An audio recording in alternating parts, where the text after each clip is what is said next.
Is he getting too much credit? Well, you know what? At times I think he is, but it has nothing to do with his play. It's the opposition.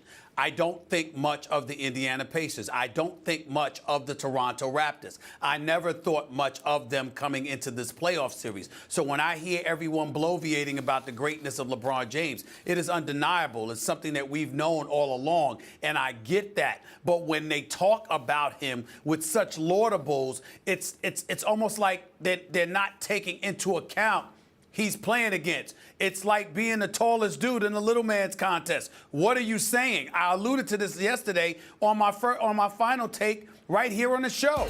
LeBron James, yes, he's on another level. He's looked absolutely phenomenal. But don't we get to pay attention to the competition? Yes, you had Paul George, who came up a little bit short, and we all know that.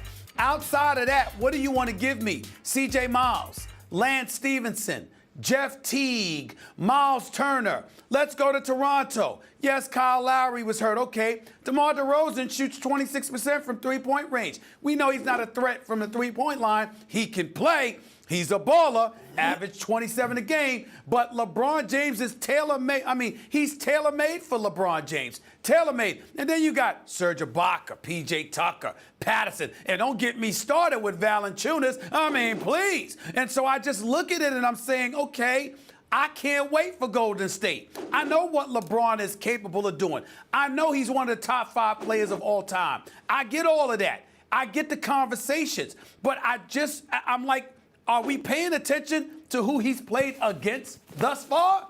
Because it hasn't been much. And yet there you were, not 24 hours ago on this very show.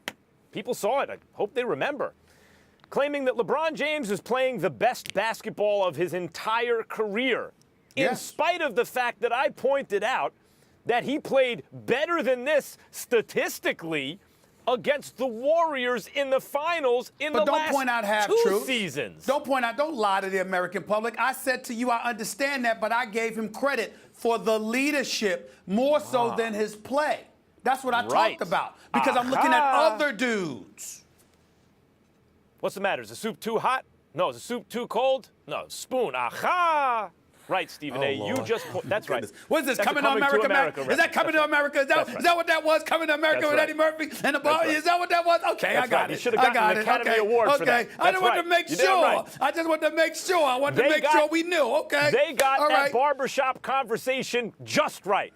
Now look, the aha moment here, Stephen A., is you're talking about the kind of leadership he's showing. And you're absolutely right. He is. The mental and emotional aspect of basketball in the NBA, LeBron James has positively mastered. I talk about the way he screamed on Steph after blocking his shot, and Steph seemed to not be himself, certainly after that in crunch time in Game 6 or 7. He wasn't himself before that, but go ahead. Okay, fine, but certainly he had open looks that he couldn't convert on in Game 7. They couldn't score a point in the last 4 minutes and change. I talked, you see the way LeBron, I talked about it in recent shows, the way he sacrificed a game against Toronto to try to get Kevin Love going because he knew he had to get him going.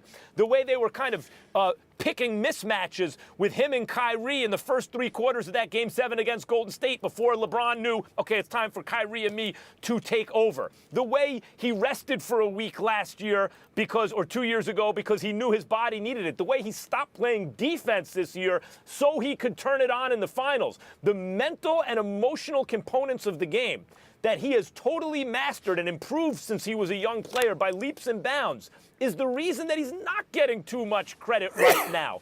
He plays he has his eyes on the prize. How do I optimize my team's chance to win a championship every single year? And it's obvious, and that's why he's actually getting the appropriate amount of credit.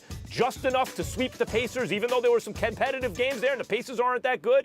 Then they beat the brakes off Toronto. We all know they're going to beat Washington or Boston, whoever comes out of that series. And then they're likely to lose to the Warriors. But because of LeBron James, we actually aren't sure. He is getting just the right amount of credit.